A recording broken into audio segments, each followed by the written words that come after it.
Hi guys! Magandang gabi ha! Welcome back po dito sa Gandara SIU channel and isang mapagpala at magandang gabi sa ating lahat.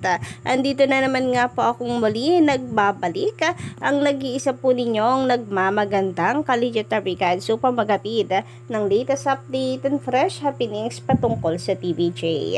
Basta mga balita na may kinalaman po sa Itbulaga, sagot na po natin yan. Ganun din po sa mga balita sa loob at labas ng showbiz. Kaya naman, i-click nyo na po yung subscribe button at notification bell para kayo po ay maging updated at ma-notify every time na may bago po tayong reaction videos about sa mga nasasagap nating balita sa loob at labas ng showbiz. And para nga po sa gabing ito, pag-uusapan po natin itong mga kaganapan na kanina po sa Itbulaga. So alam ko marami po ang nag-abang sapagkat most requested po ito last year pa na ibalik po ng TVJ Itbulaga ang Bulagaan Olympics. Di ko lang inaasahan na ngayon ibabalik ito ng TVJ kasi nga ang gusto po ng mga legendary cats ay makalipat po ng studio ang TVJ para masagawa ito. Sabi kasi nila, masasagawa lang ito kapag nasa mas malaki na po silang studio kasi kinakailangan mas maluang or mas malawak na stage para sa Bulagaan Olympics. Pero kita nyo naman kanina, hindi po hadlang kahit po medyo maliit ang kanilang studio. Actually, parang hindi nga nagulat din ako kanina, ba't parang lumuang yung kanilang stage, no? Dahil dito sa Bulagaan Olympics, nagawa naman po nila yan ng maayos. Ang saya-saya nga po mga Darvicans nila dyan, no? Ayan, makikita po ninyo. At meron pa pong cheer dance kanina. Halatang pinaghahandaan po ito ng Itbulaga and I'm hoping mga kadarvicans na ito po ay makakuha po ito ng magandang ratings kasi deserve ng Itbulaga. Masyado nilang pinapaganda ngayon yung EB and kinakailangan po ng hustisya talaga mga kadarvicans.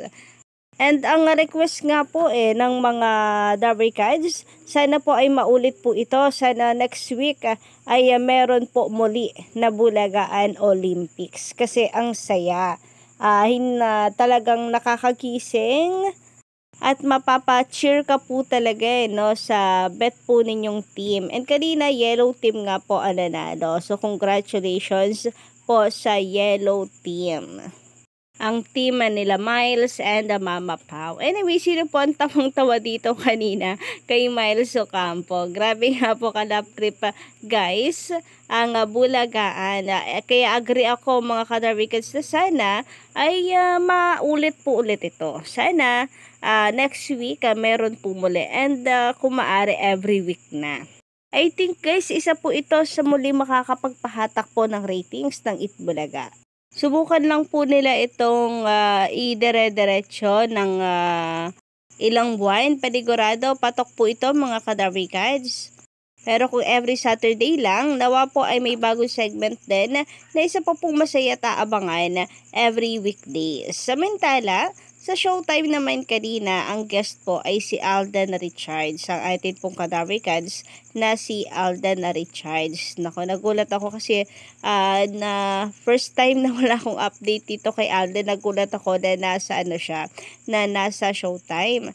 Alam po natin na legit Darvicans po itong si Alden. Tapos muli po siyang tumapak dito sa Showtime.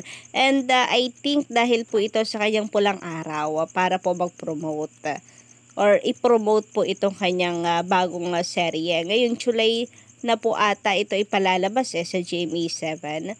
So meron po ako nabasa dito mula po sa Kapuso fans, sabi niya, Alden Richards on its Showtime. Very kingly ang pagtanggap ng mga host kay Alden, ha? Sa bagay, deserve naman ni Alden ang gantong treatment. Parang until now, ang laki pa rin ng respect nila kay Alden dahil sa kanya, munti ka nang mawala ang Showtime. True. Nako, naalala ko po, hindi lang naman po dahil kay Alden yan. It's because of TV Chase production, sa pakulo po ng production and Main Mendoza. So, overall, because of It Bulaga. About naman sa very kingly ng pagtanggap nila kay Alden, I agree na deserve naman ni Alden Richards yung ganong treatment. Sige, subukan lang po nila na itsapwera si Alden Richards, no?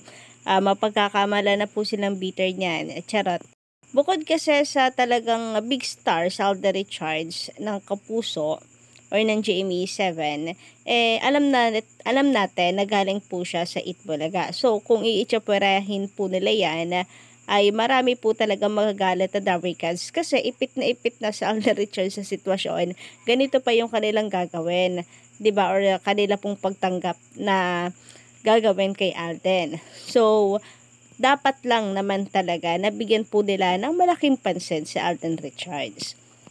Yun nga lang dahil nga po nabanggit na munti ka nang mapataob nila Alden or ng It Bulaga rather ang Showtime, kaya ganito yung kanilang pagtanggap at pagrespeto kay Alden. Meron po tayong bitter